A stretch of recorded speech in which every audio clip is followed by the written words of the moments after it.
7ஆம் நூற்றாண்டின் முற்பகுதியில் கலைகளில் பெரும் ஆர்வம் கொண்ட பல்லவ மன்னன் முதலாம் மகேந்திரவர்மன் கிபி 600 முதல் 630 வரை விசித்திரசித்தன் என்ற பட்டப்பெயருடன் ஆட்சி செய்து வந்தார். அந்த காலத்தில் கோயில்கள் பெரும்பாலும் மரம், செங்கல், சுதை போன்ற எளிதில் சிதைந்து போகும் பொருட்களால் கட்டப்பட்டு வந்தன. கலைகளிலும் இறை வழிபாட்டிலும் ஆழ்ந்த நம்பிக்கை கொண்ட மன்னனுக்கு காலம் கடந்தும் நிலைத்து நிற்கக்கூடிய ஒரு கோயிலை உருவாக்க வேண்டும் என்ற ஆசை எழுந்தது. அவரது பார்வை மண்டகப்பட்டு என்னும் இடத்தில் இருந்த ஒரு பிரம்மாண்டமான பாறையின் மீது விழுந்தது. அது வெறும் பாறையாக அவருக்கு தோன்றவில்லை, மாறாக சிற்பியின் ஒளியால் செதுக்கப்பட காத்திருந்த ஒரு மாபெரும் கலையரங்கமாக தோன்றியது. எந்த ஒரு பொருளையும் பயன்படுத்தாமல் இந்த பாறையை குடைந்து ஒரு கோயிலை உருவாக்குவேன் என்று அவர் சபதம் கொண்டார். மன்னரின் கனவு கலைஞர்களின் கைகளில் உயிர் பெற்றது. ஒளியின் ஓசையும் பாறையின் துகள்களும் மண்டகப்பட்டு குன்றெங்கும் எதிரொலித்தன.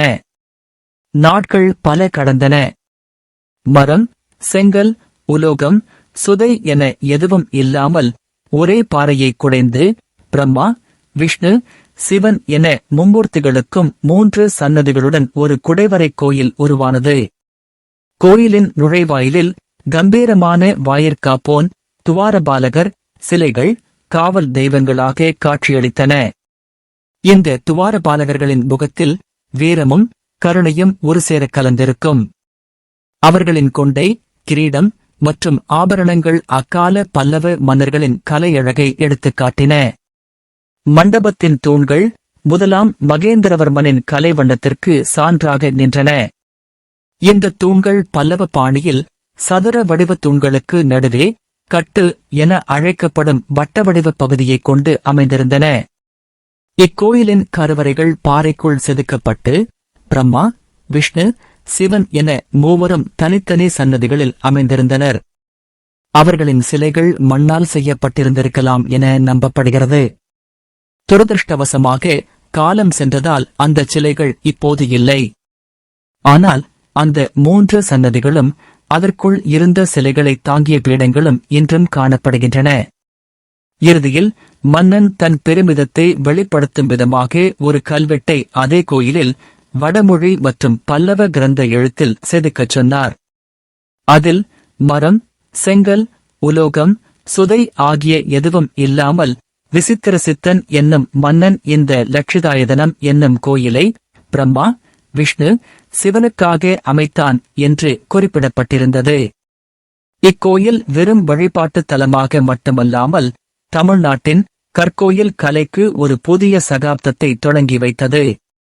மண்டகப்பட்டு குடைவரை கோயில் மன்னன் மகேந்திரவர்மனின் தொலைநோக்கு பார்வையையும் கலையின் மீது அவர் கொண்டிருந்த காதலையும் இன்றும் நமக்கு எடுத்துரைத்துக் கொண்டிருக்கிறது.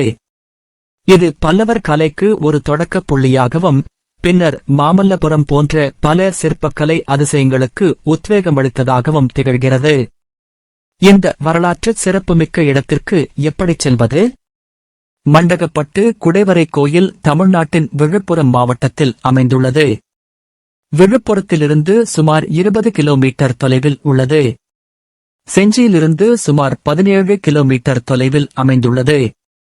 மண்டகப்பட்டு கோயில் ஒரு மலைக்குன்றின் மீது அமைந்திருப்பதால் முக்கிய சாலையிலிருந்து கோயிலுக்குச் செல்ல சுமார் 1 கிலோமீட்டர் தூரம் நடந்து செல்ல வேண்டியிருக்கும்.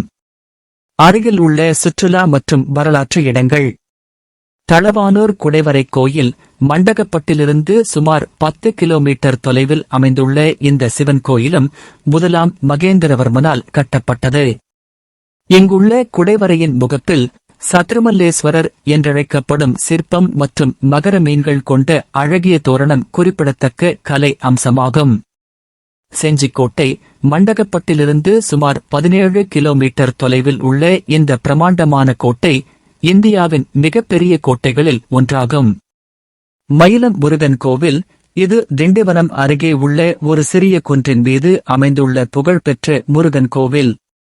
இது விழுப்புரத்திலிருந்து சுமார் 32 கிலோமீட்டர் தொலைவில் உள்ளது.